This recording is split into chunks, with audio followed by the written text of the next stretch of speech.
Elle avait un teint fleur d'oranger, un regard de braise. Je l'ai rencontrée dans la salle d'attente d'un dentiste. Elle téléphone en espagnol et moi, je bois ses paroles comme mon gazpacho frais. Dans mon désert amoureux. À un moment donné, elle se lève. Et je ne sais pas pourquoi, moi aussi. Elle rentre aux toilettes femmes, moi aussi. C'est Mathieu Ricard qui a dit « Nous sommes à chaque instant à la croisée des chemins. Et il nous appartient de choisir la direction à prendre. » Ça doit marcher aussi pour les toilettes. Dans le regard de Daisy, je vois « Pero quién es este loco que messieurs aux toilettes, qui me regarde comme une affamée, y écrit, y est mort. »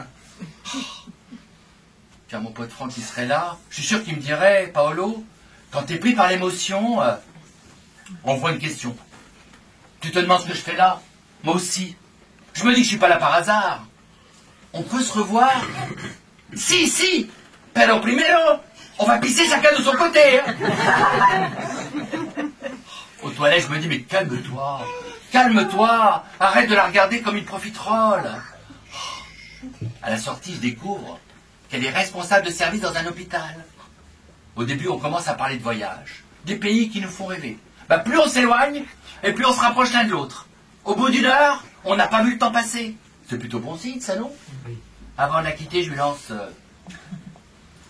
Ça dit de venir partager un plat de spaghetti avec moi? Vous avez compris? Une semaine plus tard, je la reçois chez moi. Alors ce soir, chez moi, c'est ambiance tamisée, bougies chaudes. J'imagine le frôlement des chlores apparemment imprévu. Tu parles, tout est prévu. Bon, un petit instant. Un petit rituel. On sait jamais. Bref, quand elle arrive, c'est génial. Au début, tout est fluide. C'est génial, on voit pas le temps passer. Les paroles, les gestes, les rires, tout passe fluide. 2 heures après, on n'a plus rien à manger. Plus rien à se dire.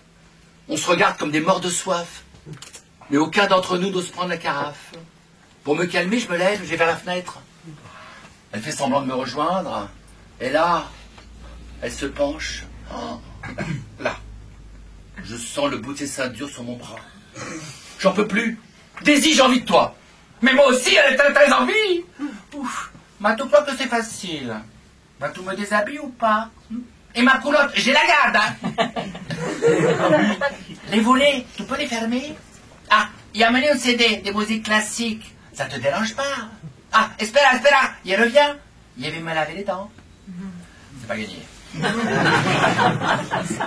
Bon, j'en profite pour me réfugier au lit. Je prépare 4 cahuets sexuels. Cahuets sexuels, ça parle à tout le monde? Cahuets sexuels, préservatif. Bref, je prépare mes cahuets sexuels pour pas trop ramer tout à l'heure. Et là, elle arrive, elle se glisse sous les draps. Oh, je sens sa peau toute douce. Elle me caresse ses épaules, le torse, le ventre. C'est la petite bête qui descend ce soir, c'est sympa.